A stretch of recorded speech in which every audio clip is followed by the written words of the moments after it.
Hello teachers. প্রাথমিক শিক্ষা পর্ষদের ইন্টারভিউ ইতিমধ্যেই শুরু হয়ে গেছে। আপনারা সবাই জানেন ইংরেজি মাধ্যম শুরু হয়েছে এবং বাংলা মাধ্যমেরও প্রথম পর্যায়ের নোটিফিকেশন চলে এসেছে।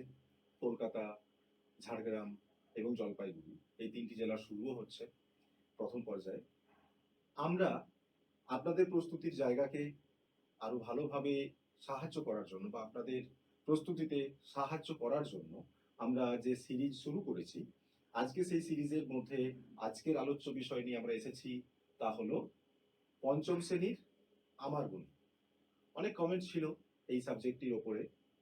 চতুর্থ শ্রেণীর আমার গণিত হয়ে গেছে, তৃতীয় শ্রেণীর আমার গণিত হয়েছে, এবার আজকে আলোচ্য বিষয় পঞ্চম শ্রেণীর আমার গণিত। আজকের এই ক্লাসে আমরা অধ্যায় ভিত্তিক আলোচনা করছি, আপনারা দেখুন।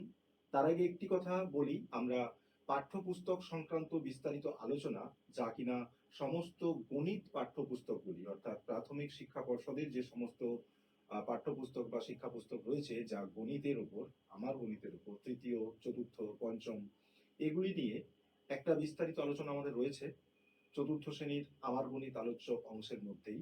সেখানে আপনারা দেখলে বুঝতে পারবেন যে বইটি বা বইগুলির, আমার গণিত বইগুলির শিক্ষণ প্রণালী কেমন হওয়া উচিত, বইগুলির ভাব মূল বা সেখানে এনসিএফ 2005 এবং আরটি 2008 কিভাবে যুক্ত হয়েছে, সেখানে কিভাবে শিশুদের পেডাগজিক্যাল গুরুত্বের উপর জোর দেওয়া হয়েছে, এই বিষয়গুলো নিয়ে আলোচনা আগেই হয়েছে, তাই আজকে আর সেই আলোচনা করে দীর্ঘায়িত করছি না। আজকের আলোচ্য বিষয় পঞ্চম শ্রেণীর আমার গণিত। শুরু করছি পঞ্চম শ্রেণীর আমার গণিতের একদম শুরুতেই। বইটির ভাবমূল কি? পঞ্চম শ্রেণীর আমার গণিত এই বইটির ভাবমূল হচ্ছে মূর্ত থেকে বিমূর্ত। অর্থাৎ আমরা বহুবার এগুলো দেখেছি, আমরা অনেকবার এগুলো নিয়েও পড়াশোনা করেছি যে কংক্রিট টু অ্যাবস্ট্রাক্ট। সুতরাং ম্যাথমেটিক্স বা যে কোনো সাবজেক্ট হোক, শিশুদের কাছে সব থেকে ভালো জিনিস বা কাছের জিনিস যেটা, সেই বিষয় নিয়ে আগে উদাহরণ দেওয়া, সহজেই তাদের কাছে আসবে, সহজেই তারা দেখতে বুঝতে পারবে, এই ধরনের বিষয় নিয়ে উদাহরণ দেওয়া, এবং তারপর তার কাছের বা হাতের কাছে থাকা ওই বিষয়বস্তুটির উপর ভর করে তাকে বিমূর্ত চিন্তা ভাবনা, অর্থাৎ যেগুলো সে কল্পনা শক্তির মাধ্যমে তৈরি করতে পারবে, সেই ধরনের বিষয়ের উদাহরণ দেওয়া উচিত। আর সেই সাথে তৈরি হবে জ্ঞানের নির্মাণ, অর্থাৎ তার মূর্ত থেকে বিমূর্ত, সহজ থেকে কঠিন, এই ধরনের বিষয়বস্তুর ওপর থেকেই কোনো একটি বিষয়ের, নির্দিষ্ট কোনো একটি বিষয়ের তার জ্ঞান তৈরি হবে, যে জ্ঞান তার বাস্তব জীবনে, ব্যবহারিক জীবনে এবং ভবিষ্যতেও ভীষণভাবেই কাজে আসবে। আমরা আসছি সূচিপত্রে, যেখানে আমরা দেখতে পাচ্ছি পঞ্চম শ্রেণীর এই আমার গণিত পাঠ্যপুস্তকে মোট এদিকে 7টি এবং 7টি, মোট 21টি পাঠ রয়েছে, যা কিনা তাদের গণিত শিক্ষণের পক্ষে বা গণিত শিক্ষণের জন্য ভীষণভাবে উপকারী।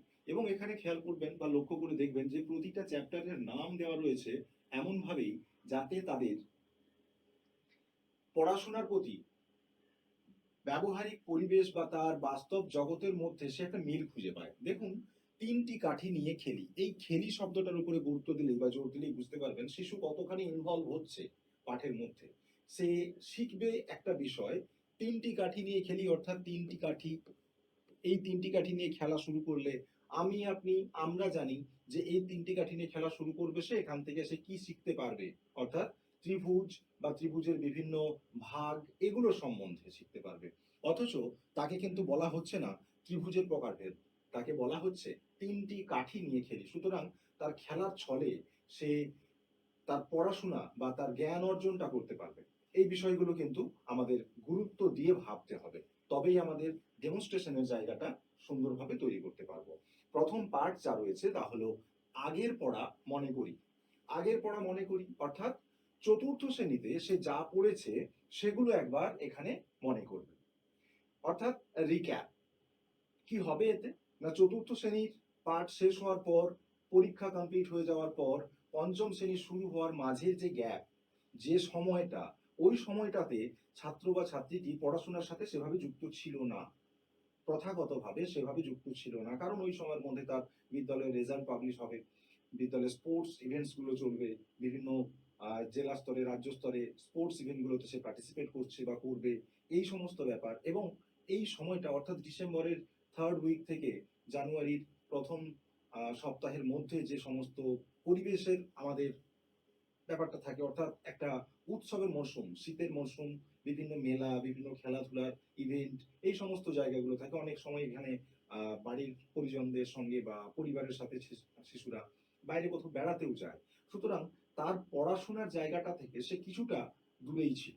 এখন ৫ম শ্রেণীতে সে যখন আবার পড়াশোনা শুরু করছে, তখন তাকে পিছনের দিকে, অর্থাৎ সে আগে যা পড়েছে সেগুলো তাকে একটু জানিয়ে বুঝিয়ে দেওয়া।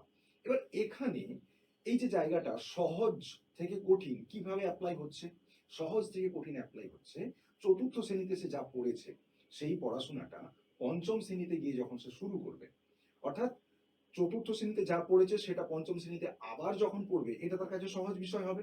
৫ম শ্রেণীর নতুন পাঠ, নতুন বিষয়, নতুন জিনিস সম্বন্ধে জানার আগে তার পুরনো বিষয়টা সম্বন্ধে সে যদি একটু জানতে যায় বা তাকে জানানো হয়, তাতে সুবিধা কি? না, তাতে সুবিধা হলো এই যে শিশুটি তার পুরনো পড়ার মধ্যে নিজেকে খুঁজে পাবে। পুরনো পড়াটা তার কাছে তুলনামূলকভাবে সহজ হবে। অর্থাৎ সহজ বিষয় আগে জানিয়ে দেওয়া। এতে শিক্ষক মহাশয়দের উদ্দেশ্যটাও সফল হবে। শিশুকে আমরা পাঠের মধ্য দিয়েই নূতন বিষয় শেখানোর জন্য প্রস্তুত করে নিতে পারবো। তাই আগের পড়া মনে করি এখানে পড়ানোর উদ্দেশ্য হলো ৪র্থ শ্রেণী থেকে ৫ম শ্রেণীতে ওঠার পর ছাত্রছাত্রীদের পূর্ব জ্ঞান যাচাই। শিক্ষার্থীরা যাতে বড় সংখ্যার শেখার আগে ৩ ও ৪ অঙ্কের সংখ্যার গঠন ভুলে না যায়, তার একটা সেতুবন্ধন তৈরি করার জন্য এই পাঠ। আরো রয়েছে পেডাগজিক্যাল গুরুত্ব। এটা করার পিছনের পেডাগজিক্যাল গুরুত্ব কি? না, সেটা হলো সিপিএ, কংক্রিট পিকটোরিয়াল অ্যাবস্ট্রাক্ট। অর্থাৎ অর্থাৎ কিনা যে মেথড এখানে ব্যবহার করা হচ্ছে সেটাকে বলা হচ্ছে কংক্রিট পিকটোরিয়াল অ্যাবস্ট্রাক্ট। কংক্রিট ফর বাস্তব উপকরণ, বল এবং কাঠির যে উপকরণ সেগুলো কংক্রিট। বল আর কাঠির কথা আপনি ৪র্থ শ্রেণীতে পড়ানোর সময় উল্লেখ করেছেন, ব্যবহার করেছেন, এই ধরনের অনেক উদাহরণ আপনি ব্যবহার করেছেন। তার মধ্যে একটা হলো বল এবং কাঠি। আমি এখন সেটা নিয়ে কথা বলছি। বল এবং কাঠির যে বিষয়টা তার ধারণার মধ্যে ছিল সেটা ছিল কংক্রিট একটা এক্সাম্পল। বাট এখন সেই কংক্রিট এক্সাম্পলের সে পিকটোরিয়াল এফেক্ট দেখছে, অর্থাৎ এগুলো সে তার বইতে ছবির আকারে খুঁজে পাচ্ছে। এই যেমন ছবিতে বল, কাঠি এগুলি দেওয়া রয়েছে, এগুলো কিন্তু এখানে ছবির মধ্যে, অর্থাৎ তার কংক্রিট একটা এক্সাম্পল, মূর্ত একটা এক্সাম্পলের পিকটোরিয়াল গ্রাফিক্যাল একটা এফেক্ট এখানে সে দেখছে। আর তার মধ্য থেকেই তার তৈরি হবে অ্যাবস্ট্রাক্ট নলেজ, অর্থাৎ বিমূর্ত জ্ঞান।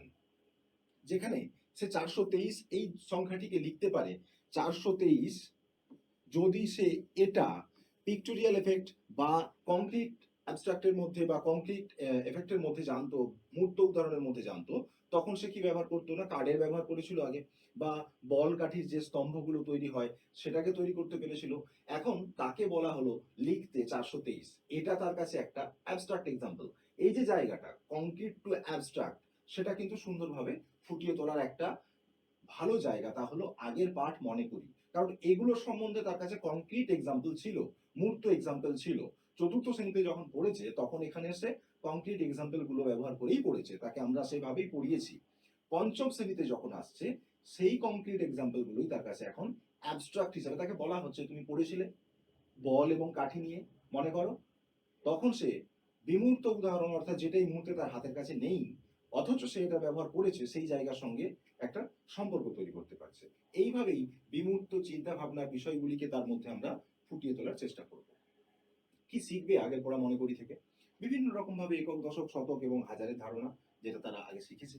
সংখ্যাকে স্থানীয় মানে বিস্তার, যেমন ভাবে 523কে আমরা স্থানীয় মানে বিস্তার করতে গেলে দেখি 500 যুক্ত 20 যুক্ত 3, অর্থাৎ 5 শতক 2 দশক 3 একক। এইভাবে স্থানীয় মানে বিস্তার, সাদা সংখ্যা দেখে বল আঁকা বা বল দেখে সংখ্যা লেখা ইত্যাদি। শিক্ষণ পদ্ধতি কেমন হওয়া উচিত? না, ডেমনস্ট্রেশন মেথড, অর্থাৎ আপনি দেখাবেন, বোর্ডে করে দেখাবেন, সেটা ডেমনস্ট্রেট করছেন তার কাছে সেই বিষয়গুলো। এবং হাতে কলমে কাজ। হাতে কলমে কাজ পাঠ্যপুস্তকটির বা শিক্ষা পুস্তকটির একটি গুরুত্বপূর্ণ বিষয়। এখানে সমস্ত বিষয়গুলি শিশুরা হাতে কলমের মধ্যে, মানে নিজেদের হাতে, নিজেরা হাতে কলমে নিজেরা অ্যাক্টিভ ভাবে থেকে কাজগুলো করবে। সেটা শুধু গণিত নয়, পরিবেশ বিদ্যা বলুন বা পাতাবাহার বলুন বা বাটারফ্লাই, উইংস, সব জায়গাতে কিন্তু স্টুডেন্টদের অ্যাক্টিভিটি জায়গাগুলো সেরকম ভাবেই গুরুত্ব দেওয়া হয়েছে, যাতে শিশুরা নিজে থেকে শেখে, আপনি তাদেরকে না শিখিয়ে আপনি তাদেরকে শিখতে সাহায্য করবেন এই বিষয়টার উপর গুরুত্ব দেওয়ার জন্য। এছাড়াও আমরা আসছি এখন এই পাঠ থেকে বিস্তারিতভাবে ছাত্রছাত্রীরা কি শিখবে। রাখার কারণ, এই স্লাইডটি বা এই অংশটি রাখার কারণ হলো আগের পড়া মনে করিতে অনেকগুলি পাঠ একত্রিতভাবে আছে, অর্থাৎ চতুর্থ শ্রেণীর সম্পূর্ণ গণিত বইয়ের একটা সংক্ষিপ্তকরণ হচ্ছে পঞ্চম শ্রেণীর আমার গণিতের আগের পড়া মনে করি। প্রতিটা বইয়ের ক্ষেত্রেই তাই হয়, প্রতিটা পাঠের ক্ষেত্রেই প্রতিটা শ্রেণীতে আগের পড়া মনে করিতে তাই হয়ে থাকে।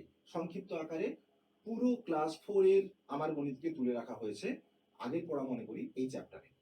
তো এখানে ছেলেমেয়েরা শিখছে কি, তারা হাতে কলমে স্থানীয় মানে বিস্তার শিখছে, সংখ্যা গঠন ও তাদের মধ্যে ছোট বড় বিচার, এক অঙ্কের 4টি সংখ্যা দিয়ে 4 অঙ্কের সংখ্যা গঠন করা এবং 4 অঙ্কের সংখ্যার সাথে 1 2 3 4 অঙ্কের সংখ্যার যোগ বিয়োগ ইত্যাদি বিষয়গুলি। 3 অঙ্কের সংখ্যাকে 1 ও 2 অঙ্কের সংখ্যা দিয়ে গুণ করে 4 অঙ্কের সংখ্যার ধারণা তৈরি হবে। ভাজ্য, ভাজক, ভাগফল, ভাগশেষ এর মধ্যে সম্পর্ক তৈরি হবে। একই হর বিশিষ্ট ভগ্নাংশের ছোট বড় ধারণা, যোগ, যোগফল, এই সমস্ত ব্যাপারগুলো।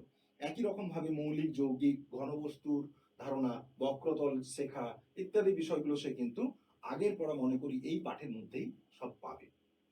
এবার যোগ, বিয়োগ, গুণ, ভাগ এই জায়গাতে এই যে চারটি বিষয়, এগুলো কিন্তু সবই সে শিখছে আগের পড়া মনে করির মধ্যে। সেই সাথে জ্যামিতির থেকে তারা কিন্তু ঘনবস্তু, সমতল, বক্রতল এই সমস্ত বিষয়গুলো শিখছে। আচ্ছা, একটা বিষয় আপনারা খেয়াল করেছেন হয়তো, আমরা চতুর্থ শ্রেণীর ভিডিওতে বা চতুর্থ শ্রেণীর যে আমার গণিত বিশ্লেষণ করেছিলাম সেখানে রেখেওছিলাম, ভাগের ক্ষেত্রে ভাগের ক্ষেত্রে যে অংশগুলি রয়েছে সেগুলি হলো ভাজ্য, ভাজক,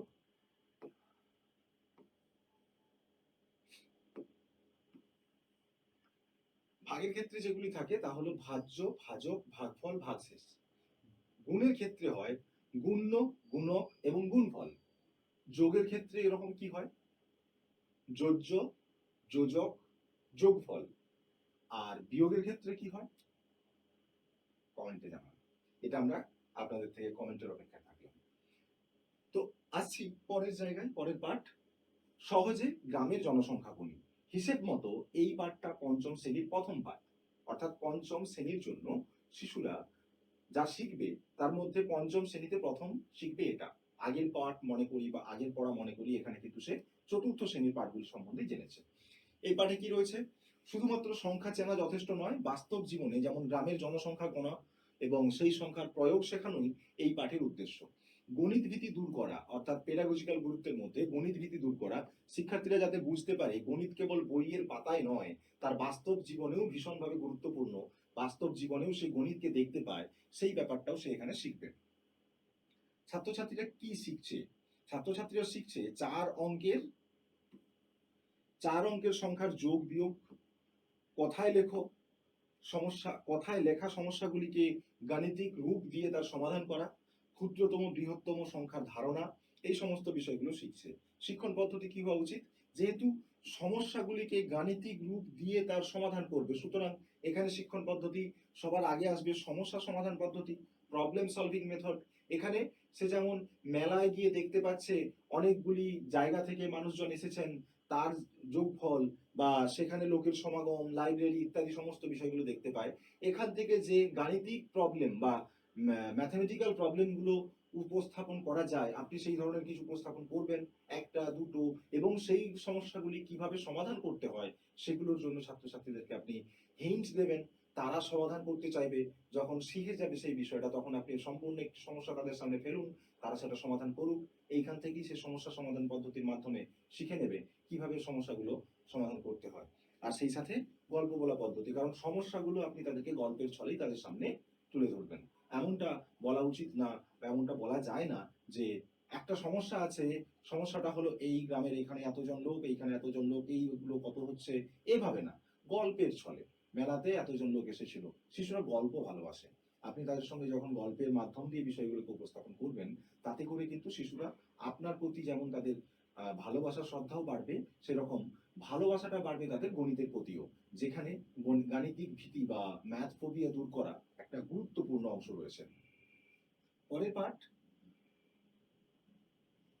5 অঙ্কের সংখ্যার ধারণা অযুত, লক্ষ্য, এর ঘর, এগুলো সম্বন্ধে জানবো। পাঠের নাম রয়েছে কার্ড দিয়ে সহজে হিসেব করি। এখানে কয়েকটি ছবি রাখা হয়েছে, কার্ডের ছবি। একের কার্ড, এককের কার্ড, দশকের কার্ড, শতকের কার্ড, হাজারের কার্ড এবং 10,000 বা অযুতের কার্ড। এই যে 5টি কার্ড, এতদিন পর্যন্ত সে 3টি কার্ড শিখেছিল ক্লাস 3-তে। ক্লাস 4-এ গিয়ে নতুন একটি কার্ড অ্যাড হয়েছিল, 4 অঙ্কের সংখ্যার কার্ড। এখন তার কাছে নতুন একটি কার্ড যুক্ত হলো, 5 অঙ্কের সংখ্যার কার্ড। এই কার্ড সংক্রান্ত একটা বিশেষ থিওরি রয়েছে, যা আমরা আমাদের আগের ভিডিওতে আলোচনা করেছি। সেখানে আমরা বলেছি যে CWSN ছাত্রছাত্রীদের সুবিধার্থে কার্ডের একটা বিশেষ দিক তুলে ধরা হয়েছে এখানে। কি হয়েছে সেটা? না, কার্ডের আকৃতিগুলো ভিন্ন ধরনের, রংটাও যেমন ভিন্ন, আকৃতিটাও ভিন্ন।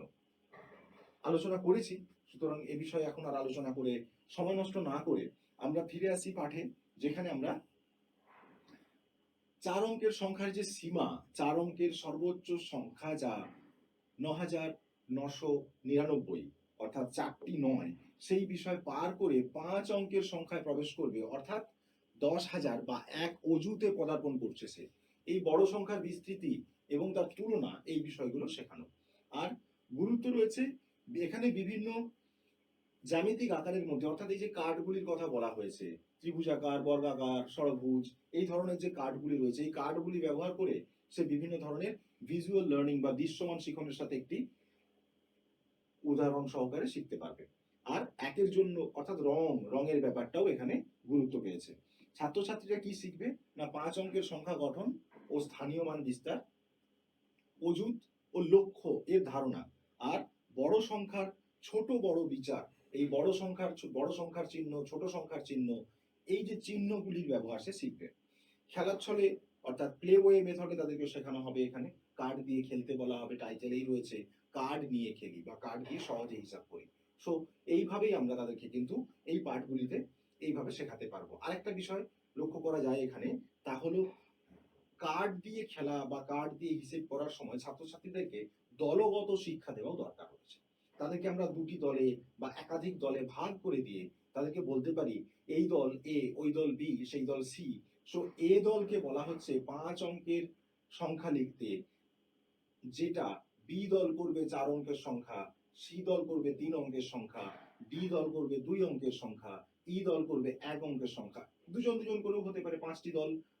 আপনার উদ্দেশ্য এই যে 5টি দল থেকে 5টি করে সংখ্যা নেওয়া হলো, সেই সংখ্যাগুলো একসঙ্গে যোগ করা, অর্থাৎ স্থানীয় মানে বিস্তার করে তাদেরকে স্থানীয় মানে হিসেব বোঝানো, একসঙ্গে যোগ করা, সেই যোগের ধারণা। তাহলে তাদের মধ্যে একটা টিম ওয়ার্কের মতো একটা বিষয় ফুটে উঠবে। দলগতভাবে তাদের সমস্যা সমাধান করার একটা মূল্যবোধ তৈরি হবে। এই বিষয়গুলো এখানে আপনি অ্যাপ্লাই করতেই পারেন। আর রয়েছে সব থেকে বেশি কতজনের মধ্যে সমান ভাগে ভাগ করতে পারি। উদ্দেশ্য গুণনীয়ক, গসাগু এবং মৌলিক ও যৌগিক সংখ্যা শেখানো। তার জন্য বিভাজ্যতা এবং উৎপাদকের ধারণা তৈরি করতে পারবে এখানে শিশুরা, যাতে পারে তার জন্য পড়ানো হচ্ছে। কোনো জিনিসকে না ভেঙে সর্বাধিক কতজনের মধ্যে ভাগ করা যায়, সেই ধারণা থেকে তাদের কাছে তৈরি হবে গরিষ্ঠ সাধারণ গুণনীয়ক, অর্থাৎ গসাগুর উৎপত্তি কিভাবে হচ্ছে। আর পেডাগজিক্যাল গুরুত্ব, সেই মুখস্থ বিদ্যার বদলে ইন্টারঅ্যাক্টিভ মেথড, বাইরের জগতের সাথে তার ব্যবহারিক জগতের বা পাঠ্যপুস্তকের একটা উদাহরণ, সন্দেশ বিস্কুট ভাগ করা দেওয়া হয়েছে এই সমস্ত বিষয়গুলো নিয়ে। আগে উদাহরণ, পরে সংজ্ঞা, গুণনীয়ক বা উৎপাদক কাকে বলে, মৌলিক এবং যৌগিক সংখ্যার পার্থক্য কি, আর গসাগু এবং পরস্পর মৌলিক সংখ্যার ধারণা, এগুলো ছাত্রছাত্রীরা শিখছে এখান থেকে। শিক্ষণ পদ্ধতি, বাস্তব উদাহরণ, ক্লাসে চক পেন্সিল এগুলো নিয়ে এসে, বা ক্লাসের মধ্যে আপনার কাছে যা কিছু উপকরণ রয়েছে সেগুলির মধ্যে বা সেগুলির মাধ্যমে পাঠগুলো, এই পাঠটা দেওয়ার ব্যবস্থা করা, যেখানে ছাত্রদের মধ্যে সমান ভাগে ভাগ করে আপনি দেখাতে পারেন। ব্ল্যাকবোর্ডে গাছের ডালপালার মতো এঁকে উৎপাদকের যে ছবিটা আমরা পাঠ্যপুস্তকে বা দেখতে পেয়েছি শিক্ষা পুস্তকের মধ্যে, সেখানে সেই উদাহরণ দিতে পারেন। একটা গাছের ছবি, ডালপালা থেকে বিভিন্ন ফল ঝুলছে, তার মধ্য থেকে উৎপাদকের যে ধারণা, বিশ্লেষণ করার যে ধারণা, সেটাও দেওয়া যায় এখান থেকে। মিষ্টি মুখক, এই মিষ্টি মুখক বিষয়বস্তু হচ্ছে গণিতক এবং রসাগু, এর শিক্ষা কিভাবে দেওয়া যায়, নামতার ব্যবহারিক প্রয়োগ এখানে শেখানো যায়। নামতা তো তারা শিখেছে, চতুর্থ শ্রেণী পর্যন্ত তাদের ধাপে ধাপে, চতুর্থ শ্রেণী পর্যন্ত তাদেরকে ধাপে ধাপে 20 পর্যন্ত নামতা শেখানো হয়েছে, যার চতুর্থ শ্রেণীতে শেখানো হয়েছে 10 থেকে 20 পর্যন্ত। আগের শ্রেণীগুলিতেও অর্থাৎ তৃতীয় শ্রেণী, দ্বিতীয় শ্রেণী, প্রথম শ্রেণী এই জায়গাতেও তাদেরকে নামতা কিছু শেখানো হয়েছে। আমরা বলেছিলাম ভিডিওতে, আগের ভিডিওটা অর্থাৎ চতুর্থ শ্রেণীর যে আমার গণিত ভিডিও বিশ্লেষণ ছিল সেখানে আমরা বলেছিলাম যে আপনারা এই নামতার পাঠের যে ধারা, সেই ধারাটা কি রয়েছে সেটা জানাতে। এখনো পর্যন্ত সেই কমেন্ট দেখতে পাইনি, আশায় আছি হয়তো এই ভিডিওতেও সেই কমেন্টটা পেতে পারি আমরা তারপর তো এগুলো নিয়ে আবার বিশ্লেষণে আসবো। আপাতত পেডাগজিক্যাল গুরুত্ব কি, বাস্তব সমস্যার মাধ্যমে লসাগুর প্রয়োজনীয়তা তারা বুঝতে পারবে। এটা তাদের লজিক্যাল থিঙ্কিং বা যৌগিক চিন্তন ক্ষমতা বৃদ্ধি করবে। কি শিখবে এখান থেকে না, গুণিতক কি, সাধারণ গুণিতক নির্ণয়, লসাগু নির্ণয় এবং গসাগু, আর লসাগু গসাগুর মধ্যে সম্পর্ক কি।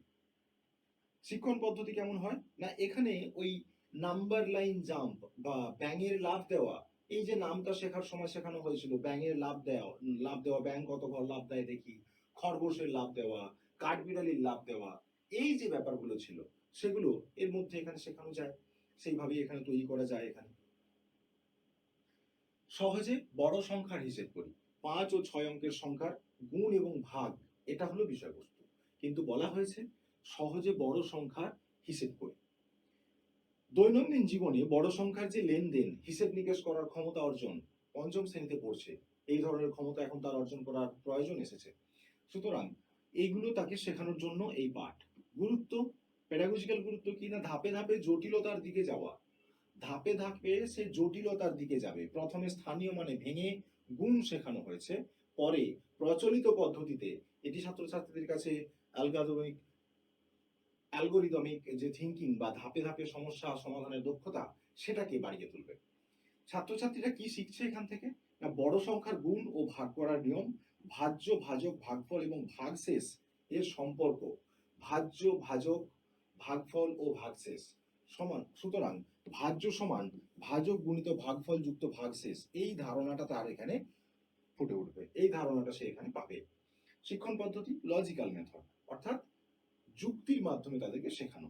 গুণের ক্ষেত্রে স্থানীয় মানে ভেঙে ভেঙে, যেমন আমরা 235 কে 200, 30, 5 এদেরকে আলাদা করে তাকে গুণ করার বিষয়টা শিখেছিলাম, এখানে এটা যে যোগ পদ্ধতি সেটা শেখানো হবে। ত্রুটি সংশোধনের ক্ষেত্রে ভাগশেষ কেন ভাজকের চেয়ে ছোট হতে হয় এবং তার উদাহরণের সাহায্যে বোঝাবেন। ভাগশেষ কেন সর্বদা ভাজকের চেয়ে ছোট হয় বা ছোট হতে হয়, এটাকে আপনি বোঝাতে পারেন উদাহরণের মাধ্যমে। কিভাবে বোঝানো যায়, আপনার কাছে আপনি শিশুদের মধ্যে 9টি কলা ভাগ করে দিতে চাইছেন 4জন ছাত্রছাত্রীর মধ্যে, তাহলে স্বাভাবিকভাবেই প্রত্যেকে 2টি করে পাচ্ছে, 4জনের প্রত্যেকে 2টি করে পাচ্ছে এবং একটা অবশিষ্ট থাকছে। সমান ভাগে যেহেতু ভাগ করা হচ্ছে, তাহলে এই একটি কলা আর কাউকে দেওয়া যাচ্ছে না, কারণ যাকেই দেওয়া হবে তারটা বেশি হয়ে যাবে, অন্যদেরটা সমান হবে। এই ধরনের বাস্তব উদাহরণ দিয়ে আপনি তাদেরকে ভাগশেষ কেন ছোট হবে সেটা বোঝাতে পারেন, সেটা বোঝানো এখানে প্রয়োজন। এরপর আসছি, একটা গোটা অখণ্ড জিনিসকে সমান ভাগে ভাগ করে নিই। বিষয়বস্তু কি না, বিষয়বস্তু হচ্ছে ভগ্নাংশ। পূর্ণ সংখ্যার বাইরেও যে সংখ্যা আছে অর্থাৎ ভাঙা অংশ, তার ধারণা দেওয়া, লব ও হরের ধারণা তৈরি করা।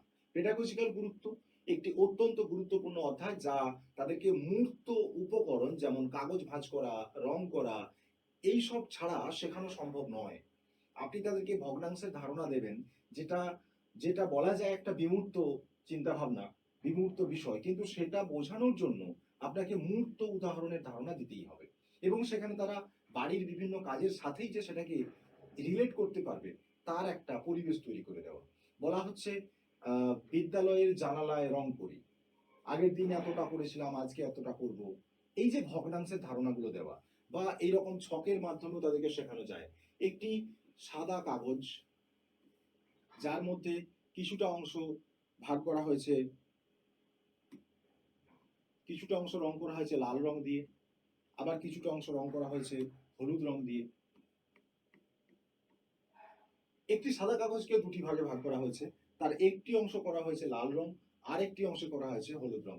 এখন এখান থেকে ছাত্র বা ছাত্রীটিকে যদি প্রশ্ন করা হয় এই সাদা কাগজটি মোট কটি অংশে ভাগ করা হয়েছে, দেখতেই পাচ্ছে 2টি অংশে ভাগ করা হয়েছে, সে বলবে 2টি অংশে ভাগ করা হয়েছে। তাহলে লাল রং কতগুলো অংশে আছে, সে বলবে একটি অংশে আছে। এই যে একটি অংশে লাল, দুটি অংশের মধ্যে একটি অংশে লাল, এই বিষয়টাকে আমরা এইভাবে লিখতে পারি 2-এর 1। যেখানে কম যেটা ছোট এবং উপরে বসে রয়েছে তাকে আমরা বলবো লব। আর মোট অংশ যেটা, মোট কটা অংশ ভাগ করা হয়েছিল কাগজটাকে, না দুটি অংশে, সেই দুটি অংশ, সেই 2 হয়ে গেল এখানে হর। তাহলে একটা ভগ্নাংশকে আমরা এইভাবে লিখতে পারি, যার উপরের অংশটা লব এবং নিচেরটা হর। নিচেরটা অর্থাৎ মোট যতগুলি অংশ করা হয়েছে সেটা হচ্ছে হর, আর তার মধ্যে যে অংশটার কথা আমরা বলছি অর্থাৎ এক অংশ যা কিনা লাল রং, সেটাকে আমরা বলছি লব। এইভাবে মূর্ত উদাহরণ, তার হাতের সামনে আপনি কাগজ রাখুন, সেই কাগজ সে ভাঁজ করুক, সেই কাগজের মধ্যে একটা অংশে লাল রং করতে পারে বা কিছু প্যাটার্ন আঁকতে পারে, এভাবে করাই যায়, সেভাবেই করতে হবে। এগুলো রং করা, জ্যামিতিক চিত্রে রং করে, একই বিষয়, এই যে রং করে ভাঁজ করে বিষয়গুলো থাকছে এগুলো। তারপরের পার্ট, চৌবাচ্চায় কত জল আছে দেখি। এই জায়গায় আপনার ভগ্নাংশের ধারণা তার কাছে ফুটে উঠেছে। আগের অধ্যায় থেকে অনেকগুলি ধরনের অঙ্ক দেওয়া হয়েছে বা থাকে, সেগুলো দেখলে ছাত্রছাত্রীরা, পড়লে সেগুলো ছাত্রছাত্রীরা বুঝতে পারবে, ভগ্নাংশের যে ধারণা সেটা তার কাছে স্পষ্ট হবে। এখন তাকে বোঝানো হচ্ছে যে চৌবাচ্চায় কত জল আছে দেখি। কি বিষয় এখানে বিষয়বস্তু হচ্ছে ভগ্নাংশের বিয়োগ এবং লসাগুর ধারণা। ভগ্নাংশের বিয়োগ আর লসাগুর ধারণা পড়ানোর উদ্দেশ্য, ছাত্রছাত্রীরা ভগ্নাংশের প্রাথমিক ধারণা তো পেয়েইছে, এখন এই অধ্যায়ে তারা সমগ্র অংশ অর্থাৎ এক অংশ, এক থেকে কিভাবে অন্য ভগ্নাংশের বিয়োগ করতে হয় এবং সেই দুটি ভগ্নাংশের মধ্যে তুলনা করতে হয় সে বিষয়ে কিন্তু তারা শিখবে। এখানে সম্পূর্ণটা বিমূর্ত অর্থাৎ লসাগু শেখানোর আগের বাস্তব উদাহরণ, চৌবাচ্চার জল। একটি চৌবাচ্চায় যতটা জল ধরে সব অংশটাকে বলা হয় এক অংশ, পুরো অংশ, সমগ্র অংশ। আর সমগ্র অংশ মানে আমরা একটা চৌবাচ্চা, এক অংশ, এই ধারণাটা নিয়ে এলাম। এবার এই এক অংশের মধ্যে কিছুটা অংশে জল রয়েছে আর কিছুটা অংশে জল নেই, সেই জায়গাটা আমরা একবার দেখাই।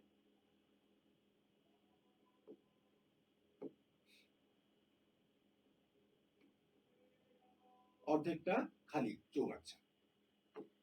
এখন এই যে অর্ধেকটা খালি রয়েছে, এই অংশে কতটা জল রয়েছে, অর্থাৎ এখন দেখতে পাচ্ছি এই অংশটায় জল রয়েছে, বাকিটা অংশে জল নেই। এক অংশ অর্থাৎ সম্পূর্ণ চৌবাচ্চা, যার কিছুটা অংশে জল নেই, যতটা অংশে জল নেই সেটা দেখতে পাচ্ছি অর্ধেকটা অংশে জল নেই। আমরা তো জানি অর্ধেকটা, এটাকে সংখ্যায় কিভাবে লিখবো। তাহলে জল যতটা রয়েছে সেটা দুই অংশ, দুটি অংশ, মোট অংশের মধ্যে কিছুটাতে জল আছে, কিছুটাতে জল নেই।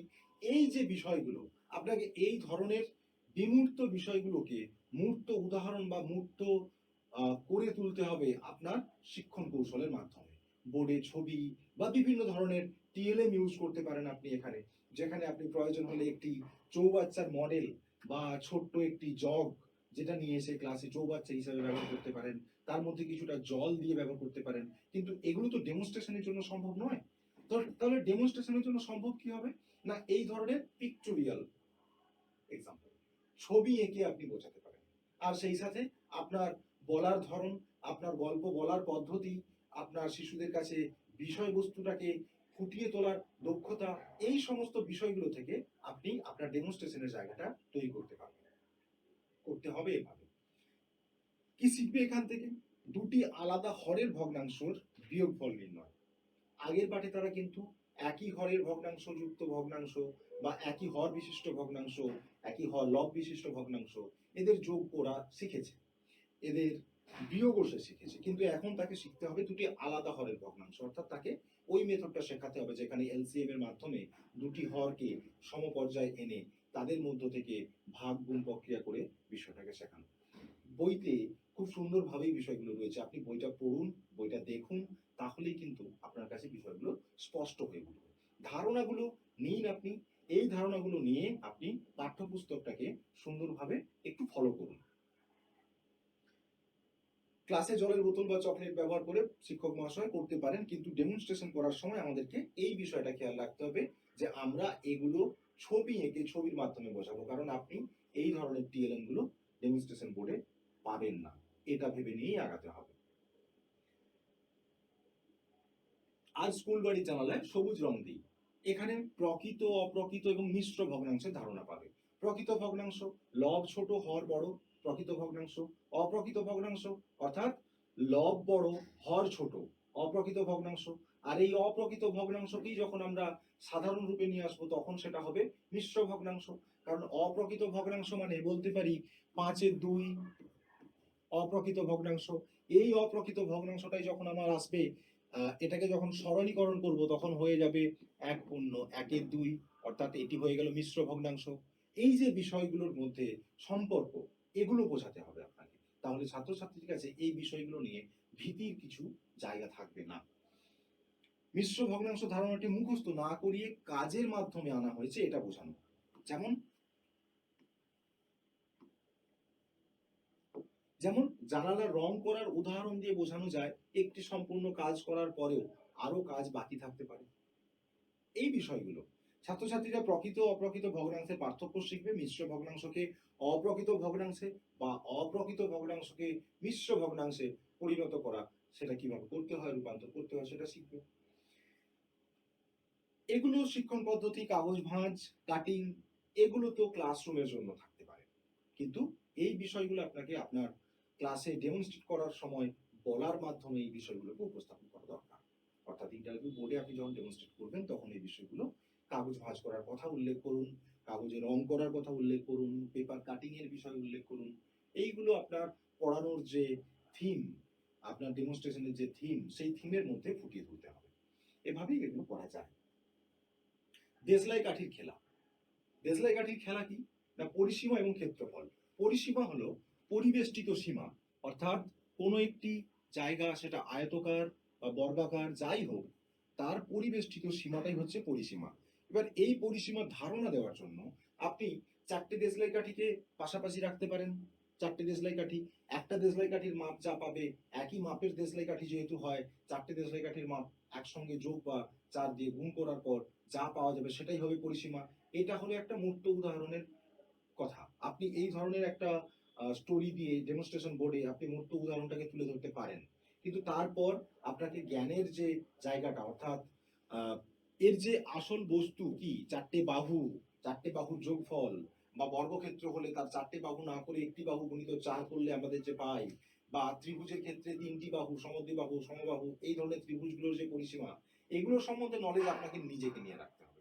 কারণ আপনি যদি সেখানে আয়তক্ষেত্রের পরিসীমা বোঝাতে চান ডেমনস্ট্রেশনে, আপনার কাছে প্রশ্ন করা হতেই পারে ত্রিভুজের পরিসীমা কিভাবে পাওয়া যেতে পারে, বা অন্য কোনো একটা জ্যামিতিক চিত্র বলে আপনাকে তার পরিসীমা জানতে চাওয়া হতে পারে। সুতরাং আপনার নিজস্ব নলেজটাও সেই পার্ট, অর্থাৎ যেটার উপরে আপনি ডেমনস্ট্রেট করবেন, সেটা যখন করবেন তখন আপনার তার ব্যাকগ্রাউন্ডের যে সমস্ত নলেজ, সেই সম্পর্কিত নলেজ, সেটা কিন্তু রাখতে হবে, সেটা রাখা প্রয়োজন। ছাত্রছাত্রীরা তো শিখছে পরিসীমা, ক্ষেত্রফল, পরিসীমা ও ক্ষেত্রফলের মধ্যে পার্থক্য কি সেগুলো শিখলো।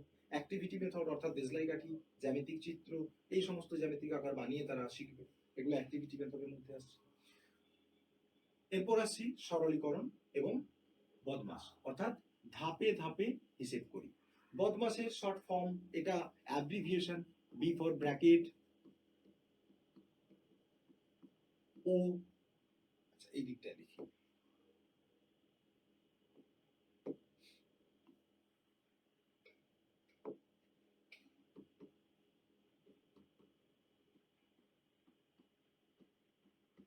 বা বন্ধনী। এই যে বাংলা এবং ইংরেজি দুটোই কিন্তু লিখতে হবে, দুটোই লেখা প্রয়োজন। একইভাবে বদমাস সম্পূর্ণভাবে আপনি এখানে শেখাচ্ছেন, সেই সাথে বন্ধনীর ব্যবহার, কোন বন্ধনী আগে, কতগুলি বন্ধনী রয়েছে, সমস্ত বিষয়গুলো শেখানো হবে।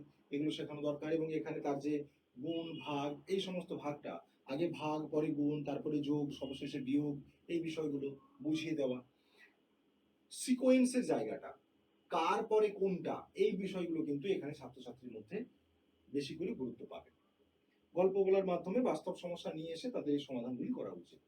দশমিক ভগ্নাংশ, ইচ্ছে মতো বিভিন্ন অংশে রং দিই, অর্থাৎ বিষয়বস্তু কি না দশমিক ভগ্নাংশ। সামান্য ভগ্নাংশ যেমন 1/10, 1/100, এগুলিকে কিভাবে দশমিক ভগ্নাংশে পরিণত করা যায় সেই বিষয়ে জ্ঞান দেওয়া হবে। সেই বিষয়ে তাদের পাঠ বা তাদের জ্ঞান বা তাদের নলেজটাকে তৈরি করা হবে। 1-10 অর্থাৎ 0.1, আবার 1-100 অর্থাৎ 0.01, এই যে ভাবে লেখা যায় সেগুলোকে বোঝানো, এবং এদের এই 0.1 আবার 0.01, এখানে দুটি একের যে স্থানীয় মান আলাদা, এবং বর্তমানে তাই যে স্থানীয় মান সে শিখতে চলেছে এর সাথে পূর্বের পাঠে বা আগের চ্যাপ্টারগুলিতে সে স্থানীয় মান হিসেবে যা শিখেছিল তার যে সূক্ষ্ম পার্থক্য সেটা বোঝানো। দশমিকের পরের প্রথম ঘরটি হবে দশাংশ, তারপর আবার এখানে দশাংশ, আর এটা হবে শতাংশ। এই যে দশাংশ শুরুই হচ্ছে দশাংশ থেকে, শতাংশ, সহস্রাংশ, এইভাবে। এখানে বিস্তারিতভাবে তাকে আপনি একটু বলুন একক, দশক, শতক এর যে সঙ্গে পার্থক্য, অর্থাৎ একক, দশক, শতক এরা যাচ্ছে ডান দিক থেকে বাম দিকে, আর দশাংশ, শতাংশ, সহস্রাংশ এরা যাচ্ছে বাম দিক থেকে ডান দিকে। আর এই জায়গাটায় রয়েছে বিন্দু, অর্থাৎ দশমিক বিন্দু। আমি যদি এখন 1.01 অর্থাৎ 1.1 লিখবো এককের ঘরে, দশমিক বিন্দুর ঘরে দশমিক, আর এখানে আসছি 0.1, এই যে এটা লিখলাম, এটা আপনি বোঝান কিভাবে হচ্ছে দশাংশ, শতাংশ, সহস্রাংশ এর সাথে এখানে একক, দশক, শতকের যে পার্থক্য, এই পার্থক্যটা তাকে না বুঝিয়ে দিলে এই বিষয়টা কিন্তু ছাত্রছাত্রী বারবার ভুল করতে পারে। সুতরাং আপনার ডেমনস্ট্রেশনের মধ্যেও এই জায়গাটা যেন ক্লিয়ার করা থাকে, কারণ আপনি এই জায়গায় যদি ক্লিয়ার না করতে পারেন সেটা কিন্তু আপনার কাছে ডিমেরিট হিসেবেই গণ্য হবে। টাকার সাথে হিসাব করি, টাকা পয়সা এবং দশমিকের ব্যবহার নিয়ে টাকা পয়সার হিসেব। 1 টাকা সমান 100 পয়সা, সুতরাং 100 পয়সা সমান 1 টাকা যদি হয়, আবার 50 পয়সা সমান কত টাকা হবে সেটাও এখানে বোঝান। 50 পয়সা সমান 0.5 টাকা, এটা বলতে হবে, কারণ এখানে 4 টাকা 50 পয়সা, এই যে 4 টাকা 50 পয়সা, এই যে 4 টাকা 50 পয়সা, এই ব্যাপারটা এখানে যেমন বোঝানো হচ্ছে সেভাবে আপনাকে বোঝাতে হবে যে দশমিকের পরে যে সংখ্যা থাকছে সেখানে আমরা এখানে 50 যেমন থাকছে, আমরা এটাকে 4.5 টাকাও লিখতে পারি,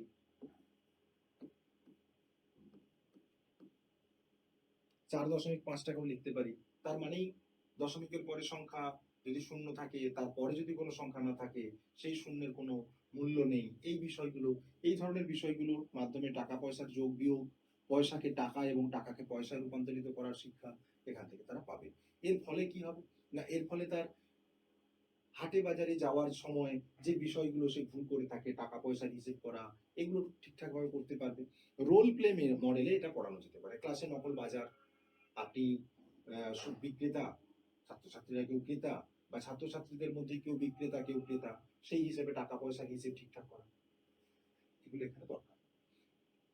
এমন কিছু আঁকি যা খুব কম জায়গা নেবে, অর্থাৎ জ্যামিতিক কিছু চিত্র যেখানে বিন্দু, রেখা এবং এদের জ্যামিতিক ধারণাগুলো দেওয়া হচ্ছে। শুরু হচ্ছে বিন্দু কি সেই বিষয় নিয়ে এখানে জানানো হবে, রেখা কি সেটা জানানো হবে, রেখা অংশ কি, রশ্মি কি, সেগুলো স্পষ্ট হবে এখানে।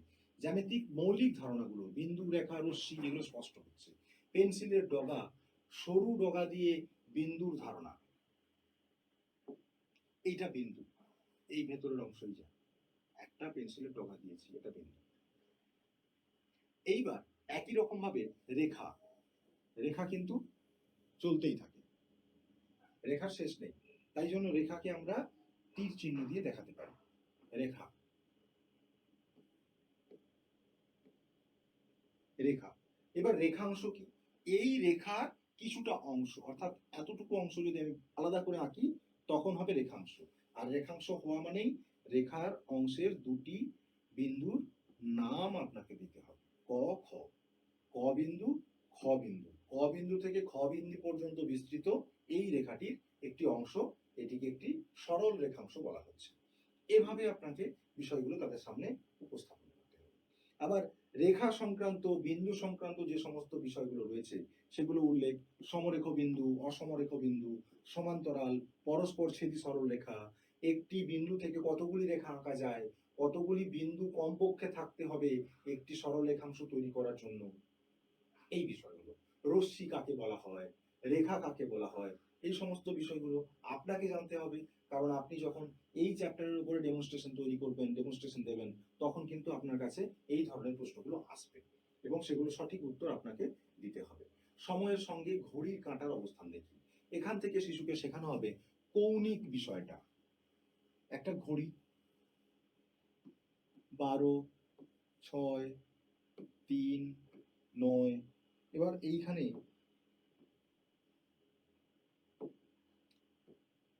এখন যদি 12টা বাজে, 12টা নয়, ঘড়ির কাঁটা একটা 12টার ঘরে, একটা 3-এর ঘরে, 3টে বাজছে, তাহলে এখানে যে কোণটা উৎপন্ন হলো, এইখান থেকে কোণের ধারণা দেওয়া হয়। সেইভাবেই এই যে ঘড়ির কাঁটার সময়, ঘড়ির কাঁটা সময়ের সঙ্গে পরিবর্তনের মাধ্যমে যে কোণের ধারণা, সেটাকে বলা হচ্ছে তাদের কাছে কোণ কিভাবে তৈরি হয়, এবং সেই দুটি রেখা মিলিত হয়ে যে কোণ উৎপন্ন করছে তার বিভিন্ন ধরনের নাম থাকে, সেই সমস্ত বিষয় একটির পর একটি ধীরে ধীরে ধীরে ধীরে আপনি তার কাছে স্পষ্ট করতে পারবেন। যেমন সূক্ষ্ম কোণ, সমকোণ, স্থূল কোণ, এই সমস্ত কোণগুলির ধারণা। কোণ কাকে বলে, চাঁদার সাহায্যে কোণ কিভাবে মাপা যায়, সমকোণ, সূক্ষ্ম কোণ, স্থূল কোণ, এই যে এদের যে কোণটার কত ডিগ্রি মাপ সেইগুলো বুঝবে, ডিগ্রি বিষয়টা কি সেটা বুঝবে। এখানে কৌণিক বা কোণ মাপার একক হিসেবে ব্যবহার করা হয়।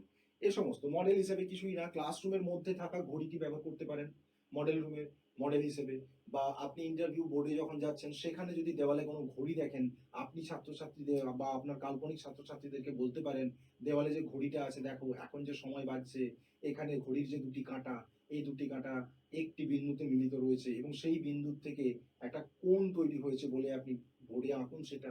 এখান থেকে আপনি ডেমনস্ট্রেশনের সময় এইভাবে টিএলএম ইউজ করতে পারেন। এখানে আপনার একটা গুরুত্ব থাকবে কি না, আপনি এই যে ডেমনস্ট্রেশনে দেওয়ালের ঘড়িটাকে ব্যবহার করলেন, ওই রুমের মধ্যে থাকা বিষয়টাকে আপনি ইউটিলাইজ করলেন, এটা কিন্তু আপনার কাছে একটা প্লাস পয়েন্ট। আর এই প্লাস পয়েন্টগুলো কিন্তু আপনাকে অন্যদের থেকে একটু আলাদা করে দেবে, খারাপের দিকে না, অবশ্যই ভালোর দিকে আলাদা করবে। ছবি দিয়ে তথ্য বিচার, চিত্রলেখ বা পিক্টোগ্রাফ, এই বিষয়টা কি না, তথ্য বা ডেটাকে ছবির মাধ্যমে প্রকাশ করা।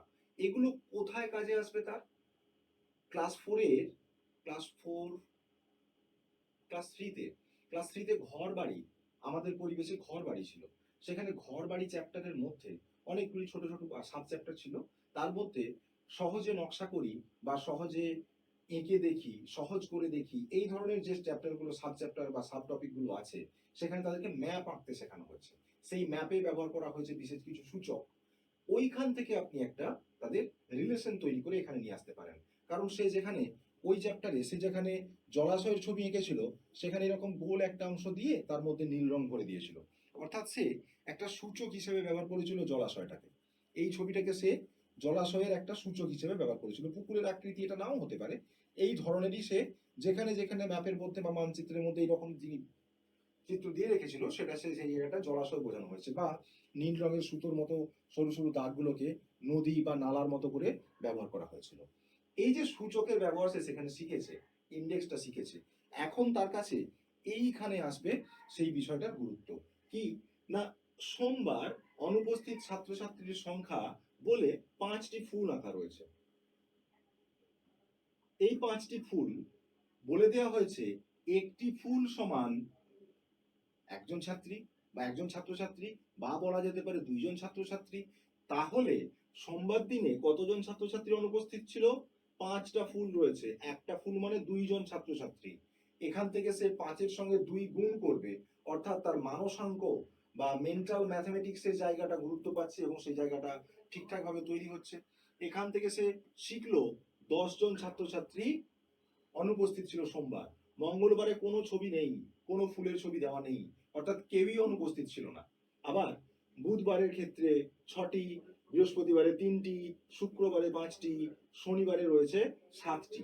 এইরকম ভাবে বোঝা যায় বিদ্যালয়ে কত ছাত্রী ছাত্রী কোন দিন কত উপস্থিত ছিল, অর্থাৎ একটা ছবির মাধ্যমে। এখানে 2 রয়েছে, বলাই যেতে পাত্র 5 জনের জন্য একটা ফুল।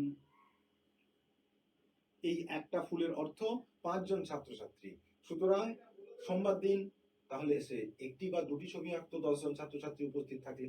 এই বিষয়গুলো থেকে তার বড় সংখ্যার প্রতীকের মাধ্যমে, বড় সংখ্যাকে প্রতীকের মাধ্যমে ব্যবহার করতে শিখবে। জটিল তথ্যকে সহজ উপস্থাপন করতে সে শিখবে। এখানে চিত্রলেখ থেকে তথ্য উদ্ধার করার পদ্ধতিটা সে জানবে। তালিকা থেকে নিজেই নিজের চিত্রলেখ তৈরি করতে পারবে বা পিক্টোগ্রাফ তৈরি করতে পারবে। এগুলো প্রজেক্ট ওয়ার্কে কাজে লাগে। অধ্যায় ঘনবস্তু দেখি। বিষয়বস্তু কি না 3D এবং 3D বা ত্রিমাত্রিক চিত্র। আগের চ্যাপ্টার যেখানে আমরা দেখলাম রেখাংশ, এগুলো সব 2D ছিল। 2Dটা আরো বিশেষ করে তারা শিখেছে চতুর্থ শ্রেণীতে। এখন 3D চিত্র বা ত্রিমাত্রিক ঘনবস্তু, চারপাশের পরিবেশে বিভিন্ন বস্তু রয়েছে, সেগুলো তারা দেখে। ইট, বল, কৌটো, জ্যামিতিক আকার, এগুলো সমস্ত বোঝে, ঘনক, গোলক, চোঙ। কিন্তু এইগুলির মধ্যে যে গুরুত্ব রয়েছে, এইখান থেকেও যে শিক্ষা পাওয়া যাবে সেটাকে বোঝানো হবে। পরিবেশের সাথে গণিতের সংযোগ স্থাপন তৈরি হবে। বস্তুর তল অর্থাৎ সমতল, বক্রতল, ধার এবং শীর্ষবিন্দুগুলি তারা এখান থেকে শিখতে পারবে। আর কি শিখতে পারবে? আয়ত ঘন কাকে বলে, ঘনক কাকে বলে, গোলক কাকে বলে, শঙ্কু, চোঙ, প্রিজম, পিরামিড, এই সমস্ত বিষয়গুলো কিন্তু শিশুরা এখান থেকে জানতে পারবে। তাদেরকে এই ধারণাগুলো দিতে হবে। আর এই বিষয়গুলোর উপর আমাদের পাঠ্যপুস্তকে সুন্দরভাবে বলা রয়েছে। এখন সেই পাঠ্যপুস্তকটাকে সম্পূর্ণভাবে এখানে তুলে আনা সম্ভব নয়, তাই জন্য আমরা সেটাকে এখানে নিয়ে আসিনি। কিন্তু এর যে সংজ্ঞাগুলো, এর সংজ্ঞাগুলো আপনি পাঠ্যপুস্তকটার পাতাটা উল্টালেই দেখতে পাবেন। আমরা আপনাকে রিকোয়েস্ট করব, বলবো যে আপনি পাঠ্যপুস্তক খুলে ওই জায়গাটা একটু চোখ বুলিয়ে নিন। তার কারণ আমাদের উদ্দেশ্য এই ভিডিওটা করা সম্পূর্ণ পাঠ্যপুস্তকটা আপনার কাছে তুলে আনা নয়। পাঠ্যপুস্তকটা থেকে ডেমনস্ট্রেশন কিভাবে তৈরি করবেন, আপনি নিজে কিভাবে আপনার লেসন প্ল্যান তৈরি করবেন, সেই বিষয়ে আপনাকে সাহায্য করা। আমরা চাই আপনি নিজের সত্তায়, নিজের দক্ষতার মাধ্যমে আপনার ডেমনস্ট্রেশন তৈরি করুন। আপনারা আমাদেরকে নকল করুন ডেমনস্ট্রেশন দেওয়ার জন্য, এটা করতে যাবেন না। আমরা চাইবো না আপনারা সেটা করুন। শুধু আমাদেরকে না, সোশ্যাল মিডিয়া বলুন বা যেখানেই বলুন, আপনি কখনোই কারুর ডেমনস্ট্রেশন নকল করতে যাবেন না। বিপদটা আপনার ওখানেই হবে। আপনি নিজের মতো করে, আপনি যেমন মানুষ, আপনার সেই মানসিক বা মানবিক সত্তাটাকে বের করে নিয়ে আসুন। আপনি যেমন শিক্ষক, আপনি সেই ধরনের শিক্ষক সত্তাটাকে আপনার উদ্বুদ্ধ করুন, জাগ্রত করুন। করে আপনি মনে করুন আপনি ক্লাসরুমে পড়াচ্ছেন, সেই রকম ভেবে নিয়ে আপনি আপনার ডেমনস্ট্রেশনটা বাড়িতে প্র্যাকটিস করুন, তৈরি করুন। তাতেই কিন্তু আপনার সফলতা। কারণ অনুকরণ করে হবে না, আপনাকে তৈরি করতে হবে, আপনার ক্রিয়েটিভিটি দেখাতে হবে, এটাই দেখতে চাওয়া হয়। সুতরাং আপনি আপনার ডেমনস্ট্রেশন করার জন্য যে ধরনের প্ল্যান আপনি করবেন, যে ধরনের ব্লু প্রিন্ট আপনাকে তৈরি করতে হবে, আমাদের এই ভিডিওগুলোতে আমরা আপনাকে সেটাই দেখাচ্ছি। বাস্তব উপকরণ আপনি ক্লাসরুমে যখন যাবেন তখন ব্যবহার করতে পারেন, তবে ডেমনস্ট্রেশনের সময় আপনি বাস্তব উপকরণ হিসেবে লুডোর ছক্কা যদি নাও পেয়ে থাকেন, লুডোর ছক্কার কথা বলতে পারেন, আপনার হাতে থাকা ডাস্টারটার কথা বলতে পারেন ঘনবস্তু হিসেবে। সুতরাং ঘনবস্তুর উদাহরণ দেওয়ার জন্য আপনাকে অনেক বেশি কিছু ভাবতে হবে না। আপনার চারিপাশে যা কিছু রয়েছে সেগুলোর দিকে তাকালেই আপনি ঘনবস্তুর উদাহরণ পেয়ে যাবেন। আপনি সেইভাবে প্রস্তুতি নিন, নিজেকে তৈরি করুন। ঐকিক শব্দের অর্থ খুঁজি। ঐকিক নিয়ম। ঐকিক নিয়ম কি না, দৈনন্দিন জীবনে কেনাকাটা হিসাবের জন্য যে ঐকিক নিয়ম অপরিহার্য, আমরা সেটা এখান থেকে শিখব। আর ঐকিক শব্দের অর্থ এখানে এক বা এক সম্বন্ধীয় সবকিছু, সেটা বোঝানো। আমরা ঐকিক নিয়মে লক্ষ্য করেছি, যাই কিছু সমস্যা দেওয়া থাক, সেই সমস্যা থেকে একের মান আমরা বের করেছি। সমস্যা দেওয়া রয়েছে 500 কেজি আলু বিক্রি হয়েছে 420 টাকায়। 500 কেজি আলু বিক্রি হয়েছে 420 টাকায়। এখন 800 কেজি আলুর দাম কত হবে? এই যে সমস্যা, এই সমস্যাটা সমাধানের জন্য আমরা কি করেছি বা কি করব আমরা, না 500 কেজি আলুর দাম 420, 1 কেজি আলুর দাম কত? 500 কেজি থেকে 1 কেজির দাম বের করছি। এবার 1 কেজি আলুর যা দাম হবে, সেখান থেকে আমরা খুব সহজেই তার সঙ্গে যত খুশি বা যত পরিমাণ অঙ্কই বা যত পরিমাণ আলুর কথাই বলা হোক, আমরা সেটা কিন্তু তার সঙ্গে গুণ করে তৈরি করতে পারবো। তাহলে সমস্যাটা আমার সমাধান করার জন্য মূল যে লক্ষ্য ছিল সেটা হচ্ছে একের মান বের করা। সেটা আপনি যখন জানতে পেরে গেছেন, আপনি যখন বুঝতে পেরেছেন যে এটা দরকার এই সমস্যা সমাধানের জন্য, তাহলে কাউকে বোঝানোর জন্য নিশ্চয়ই আর কোনো সমস্যা হবে না। এবার আপনি এখানে শুরু করুন বিভিন্ন ধরনের মেথড। ক্লাসরুমে বাজার বসান, মানে আপনি বিক্রেতা হয়ে যান, ছাত্রছাত্রীদেরকে ক্রেতা করুন, বা স্কুলের মধ্যে যদি এই আপনার স্টোরির মধ্যে এই ধরনের বিষয়বস্তু রাখতে পারেন যে আমাদের বিদ্যালয়ে ছাত্রদের যে দোকান রয়েছে সেখান থেকে খাতা পেন কেনার সময় তোমরা এই জিনিস কিনেছো, এতগুলো জিনিস আনা হয়েছে, এই বিষয়গুলো থাকতেই পারে। এগুলো এখন সব পাঠ্যাংশের সাথে বা বিদ্যালয় কার্যক্রমে পাঠ্যক্রমিক কার্যাবলীর সাথে যুক্ত হয়েছে। আমরা বিভিন্ন বিদ্যালয়ে দেখি ছাত্রছাত্রীদের জন্য দোকান রয়েছে, এই সমস্ত ব্যাপারগুলো রয়েছে এখানে। তো সেই হিসাবে আপনি বাস্তব সমস্যাকে গণিতের ভাষায় সাজিয়ে সুন্দরভাবে প্রকাশ করতে পারেন ছাত্রছাত্রীদের কাছে। আর ঐকিক নিয়ম সম্বন্ধে আরো আলোচনা রয়েছে চতুর্থ শ্রেণীর আমার গণিতে, সেখানে আপনারা একটু দেখতে পারেন, যেখানে ঐকিক নিয়ম সম্বন্ধে আরো আলোচনা রয়েছে। এবার আসছি তিনটি কাঠি নিয়ে খেলি। তিনটি কাঠি নিয়ে খেলি অর্থাৎ ত্রিভুজ সংক্রান্ত ধারণা। এবং কাঠির কথা বলা হয়েছে, এখানে আমরা ত্রিভুজের বাহু সংক্রান্ত যে বিষয়গুলো রয়েছে সেগুলো জানতে পারবো। সেটা নিয়ে আমরা তৈরি করতে পারি তিনটি কাঠিকে একসঙ্গে সীমাবদ্ধভাবে এই আকৃতিতে যদি আমরা সাজাই তাহলে একটা ত্রিভুজ তৈরি হবে। সেই তিনটি কাঠি দিয়ে আমরা যে ত্রিভুজটা তৈরি করলাম, আবার কখনো একটি কাঠিকে ছোট করে দিলাম, বাকি দুটো কাঠিকে সমান রাখলাম, সেইভাবেও একটা ত্রিভুজ তৈরি হয়, সেটাও আমরা শেখাবো। তিনটে কাঠি তিনটে মাপের হলে একটা ত্রিভুজ তৈরি হয়, সেটাও শেখাবো। আপনাকে এখান থেকে যেটা জানতে হবে, বাহুর সাথে ত্রিভুজের যে সম্পর্ক সেই বিষয়ে, ত্রিভুজ কত ধরনের হয়ে থাকে সেই বিষয়ে, ত্রিভুজের বাহুর যে সম্পর্কের মাধ্যমে কোন ত্রিভুজটা সঠিক উপায়ে আঁকা যেতে পারে, অর্থাৎ তিনটি বাহুর মাপ কোন পর্যায়ে থাকলে তবে একটি সুন্দর ত্রিভুজ তৈরি করা যেতে পারে, এই বিষয়গুলো আপনাকে জানতে হবে। ত্রিভুজ সংক্রান্ত যে তথ্যগুলো রয়েছে সেগুলো আপনাকে জানতে হবে। যেমন আপনাকে যদি প্রশ্ন করা হয় বাহু ভেদে ত্রিভুজ কত ধরনের, আপনাকে বলতে হবে কোন ত্রিভুজটা আঁকা সম্ভব যদি বাহুর মাপ এক্স ওয়াই জেড থাকে। সুতরাং আপনার নলেজ আপনাকে তৈরি করতে হচ্ছে। এই পাঠ দেওয়ার সময় যে ধরনের সাবধানতা অবলম্বন করা উচিত সেটা আমরা বলছি, যে আপনাকে ত্রিভুজ সংক্রান্ত ডিটেল জানতে হবে। এমন নয় যে আপনাকে সেখানে ত্রিভুজ সংক্রান্ত বিভিন্ন ধরনের সম্পাদ্য বা উপপাদ্যের বিষয় জানতেই হবে। জানা ভালো, না জানলেও যে খুব বেশি সমস্যা হবে তা নয়, কিন্তু খুব সাধারণ বিষয়গুলো আপনার জানা প্রয়োজন। ত্রিভুজ সংক্রান্ত যে ধারণা, তার মধ্যে ত্রিভুজ কাকে বলে, এর অংশগুলি কি কি, এগুলো তো ছাত্রছাত্রীরা শিখছে। বাহু ভেদে, কোন ভেদে, ত্রিভুজের ধর্ম কি রয়েছে, সেই সমস্ত বিষয়গুলো আপনারও জানা উচিত। ছাত্রছাত্রীরাও এই বিষয়গুলো শিখবে। শিক্ষণ পদ্ধতি অ্যাক্টিভিটি বেসড লার্নিং, অর্থাৎ ছাত্রছাত্রীদেরকে কাজের মধ্যে ইনভলভ করে শেখানো, আর সেই সাথে ডেমনস্ট্রেশন মেথড এবং ইনডাকটিভ মেথড, এই তিনটি মেথডেই এখানে পড়ানো যেতে পারে। গোলাকার পথে কিছু খুঁজি, অর্থাৎ বৃত্তের ধারণা এখানে দেওয়া হবে। বৃত্ত সংক্রান্ত সমস্ত তথ্য আপনাকে আগে জানতে হবে। জ্যা কাকে বলে, পরিধি কাকে বলে, পরিবৃত্ত কি বা অন্তর্বৃত্ত কি, এই সমস্ত ধারণাগুলো। ব্যাসার্ধ কোনটি, ব্যাস কোনটি, সব থেকে বড় ব্যাস কে, বড় ব্যাসকে কি বলা হয়, বৃত্তাংশগুলোর মাপ কেমন হতে পারে, বা বৃত্তের ক্ষেত্রফল বের করার সূত্র, এই ধরনের পর্যন্ত পর্যায়ে কিন্তু আপনাকে জানতে হবে।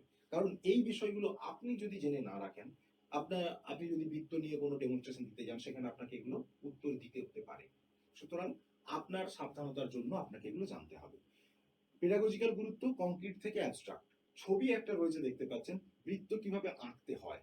এই বৃত্ত আঁকার জন্য একটা গোলাকার খাবারের কৌটো রাখা হয়েছে, তার চারিদিকে গোল করে একটা দাগ দেওয়া হলো, সেখান থেকে তৈরি হলো একটা বৃত্ত। আর সেই বৃত্তটাকে এবার ওই যে তৈরি হলো, এটাকে বৃত্ত, কেন এটাকে বৃত্ত বলছে সেই সম্বন্ধে আপনি ধারণা দিচ্ছেন। তারপরে আপনাকে যেতে হচ্ছে কি, বৃত্ত কাকে বলে, বৃত্তের বিভিন্ন চিহ্নিত রূপ, এবং শেষে আপনি বৃত্ত আঁকাও শেখাবেন। তার জন্য যে ওদের জিওমেট্রি বক্স থেকে কম্পাস ব্যবহার করবে, এগুলো তো ক্লাসরুমের মধ্যে। ডেমনস্ট্রেশন দেওয়ার সময় কিন্তু আপনার এই বিষয়গুলো মাথায় রেখে আপনাকে ডেমনস্ট্রেট করতে হবে। না, ছাত্রছাত্রীরা এখান থেকে শিখবে বৃত্ত কাকে বলে, বৃত্তের বিভিন্ন অংশ এবং তাদের চিহ্নিতকরণ, ব্যাসার্ধ, ব্যাস এর সম্পর্ক, কম্পাসের সাহায্যে নির্দিষ্ট মাপের যে বৃত্ত অঙ্কন করা যায়, এই বিষয়গুলো যদি আপনি মাথার মধ্যে রাখেন তাহলে কিন্তু আপনার লেসন প্ল্যান তৈরি করাটা খুব সহজ হবে। কারণ আপনি জানেন ছাত্রছাত্রীদেরকে কি শেখাতে হবে, তার জন্য কি বলতে হবে, কিভাবে আপনি প্রস্তুতি হবে, সেই বিষয়গুলো আপনার তৈরি হয়ে যাবে এখান থেকে। এবার আসছি একটু ধাঁধা, প্যাটার্ন। প্যাটার্ন বা ধাঁধা। এখানে ছাত্রছাত্রীদের এই পাঠটি দেওয়ার উদ্দেশ্য হচ্ছে একঘেয়েমি গণিতের ক্লাস থেকে বেরিয়ে একটু মজার ছলে কিছু শেখা। যেমন আমরা পাতাবাহারেও দেখেছিলাম ক্লাস 4 এর বা ক্লাস 5 এর একটা পাতাবাহারেও ছিল যেখানে মজার ধাঁধা কিছু দেওয়া ছিল। এবং সেখানে ক্লাসের সারা বছর ধরেই কিন্তু সেই বিষয়গুলোকে আলোচনা করা যেতে পারে। যেমন বলেছিলাম নেই সিঁড়ি নেই টানা তবু দেয় নেই সিঁড়ি নেই টানা তবু দেয় আকাশে হানা কে? এই যে মজার একটা ছড়া, মজার একটা ধাঁধা, এটা শিশুরা ভাববে মইও নেই বা সিঁড়িও নেই যে উঠতে পারছে না, আবার ডানাও নেই যে উড়ে চলে যাবে, তবুও আকাশে উড়ে যাচ্ছে। কিভাবে যাচ্ছে? কে যাচ্ছে? এই চিন্তা ভাবনাগুলো তার পড়াশোনার একঘেয়েমির জায়গা থেকে তাকে সরিয়ে নিয়ে এসে তার মস্তিষ্কের মধ্যে একটা সুন্দর বিষয় ভাবাতে বাধ্য করবে। এখানেও তাই প্যাটার্ন বা ধাঁধা, গণিতের মধ্যেও তাই, সে এখান থেকে মজার ছলে অনেক কিছু শিখতে পারবে, খেলার ছলে শিখতে পারবে বিষয়গুলো। যেমন সেখানে সংখ্যার বিন্যাসও হতে পারে, প্যাটার্নের মধ্যে আসতে পারে, ম্যাজিক স্কোয়ার বা ম্যাজিক বৃত্ত, এই সমস্ত বিষয়গুলো, সংখ্যার ধাঁধা, সমাধান, জ্যামিতিক আকার দিয়ে প্যাটার্ন তৈরি, এই সমস্ত ব্যাপারগুলো। তারপর প্যালিন্ড্রোম সংখ্যা কি, অর্থাৎ যেমন ভাবে লেখা হোক সেটা যে প্যালিন্ড্রোম হতে পারে, যেমন ১ ২ ১ যেদিক থেকেই পড়া হোক ১ ২ ১ সামনে থেকে পড়ছি ১ ২ ১ এদিক থেকে পড়ছি ১ ২ ১। এই যে প্যালিন্ড্রোম সংখ্যা বা প্যালিন্ড্রোম শব্দ মামা, যেদিক থেকেই পড়া হোক, যেদিক থেকেই পড়া হোক এই শব্দটিকে মামাই উচ্চারণ হবে। পিছন দিক থেকে পড়ে আসবো মা মা, কিন্তু যদি এটাকে পড়ি মাসি, পিছন দিক থেকে পড়ে আসছি সি মা, সামনের দিক থেকে পড়ছি মা সি। সুতরাং এটা প্যালিন্ড্রোম শব্দ নয়। প্যালিন্ড্রোম শব্দ হলো এটা মামা, কাকা, দাদা, দিদি, এই যে শব্দগুলো প্যালিন্ড্রোম, এই যে মজার বিষয়গুলো তারা জানতে পারবে, তাদের একঘেয়েমি দূর হবে, সাবজেক্টের প্রতি আগ্রহ বাড়বে, ক্লাসের মধ্যে তাদের এনজয়মেন্ট তৈরি হবে, জয়ফুল লার্নিং এর জায়গাটা তৈরি হবে।